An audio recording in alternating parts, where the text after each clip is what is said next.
Hello everyone, I'm Isabela Cortez. We are optometry students from third semester from El Bosque University. Today we are going to tell you about a very interesting optical phenomenon that occurs inside the eye, the Purkinje images. These are light reflection from the different transparent surface of the eye, such as the cornea and the lens. Although at the first single they may look like simple sparkles, in the reality they provide us with a lot of information about oculars, optics, accommodation, and even eyes movement. Hello, my name is João Barrera. The Purkinje images, also called catoptric reflections, were described by Jan Evangelist Purkinje in the 19th century. In total, they are formed and each one originates one different surface, two in the cornea, two in the lens. They have different characteristics. Some are very big, others are fine, and one of the even appears inverted. Precisely tells difference al qual allow us to study and use it in optometry and ophthalmology. Hello everybody, my name is Eduardo Rodriguez. The first Purkinje image is formed on the anterior surface, the cornea. That is, the outer surface where the light enters.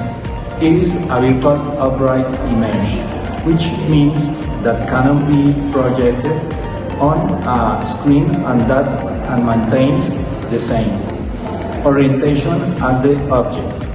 It is also the easiest to see because there is a strong contrast between the refractive index of air and that of the cornea. That is why it is so sharp and bright. In fact, clinically, it is known as the corneal reflex, and it is one we clearly see when we shine a flashing on the eye. The second image originates of the posterior surface of the cornea, lights us the boundary between the cornea and the aqueous humor.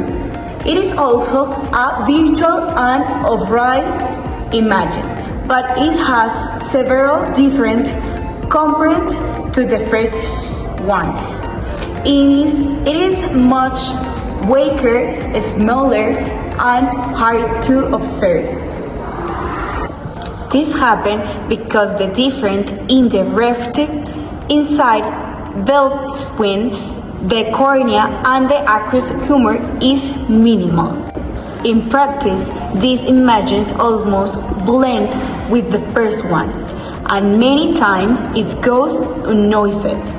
Even so, it confirms that the posterior surface of the cornea also participates in the optical behavior of the eye. The third image is produced to the anterior surface of the lens. It is an anterior capsule. Just like the previous ones, it is virtual and upright. What is interesting is that is the largest of all the Purkinje images, because the curvature of the lens is smaller than that of the cornea, which makes the reflection appear larger. However, it brings its weaker signs the difference in refractive indices between the aqueous humor and the lens is small. A very important detail it is that these images change with accommodation. When the eye focuses on the near object, the lens becomes more convex, which makes the third image decrease in size.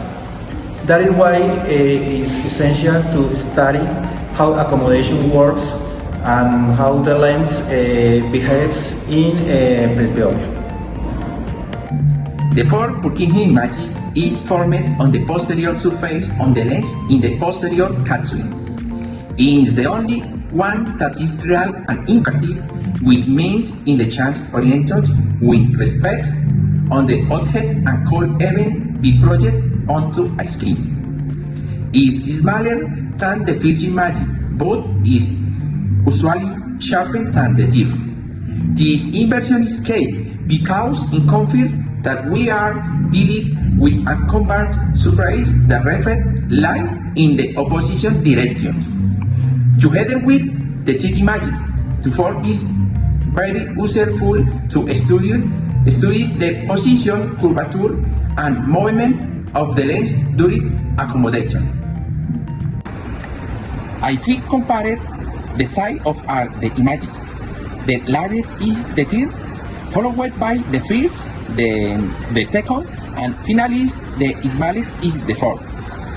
This difference in size also helps us distinguish the ones we observe directly in the edge. The Purkinje image have very valuable application in clinical practice. For example, the first image help us measure corneal curvature and locate the axis of the eye, something fundamental in contact lens fitting or refractive surgery. The third image is key to study accommodation and lens dynamics. The combination of the third and fourth image allows us to precisely determine the position and curvature of lens, which is very important in intraocular lens calculations. In addition, all of them together are used in the eye tracking system, which today are the basis of technologies such as virtual reality, eye movement research, and laser-guided refractive surgeries. In conclusion, the Purkinje images are optical reflections that show us light interesting with the transparent structures of the eye. Each one provides different information.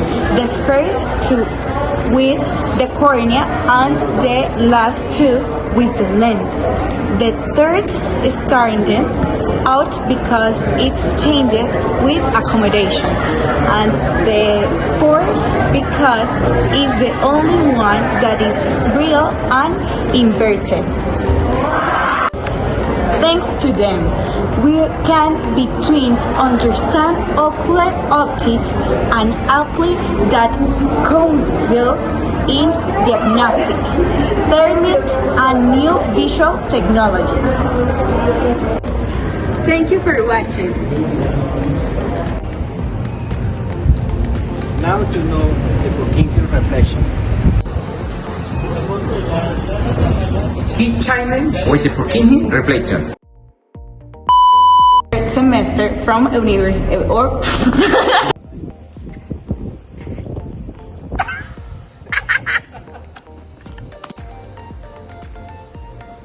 John, es su turno. Ya.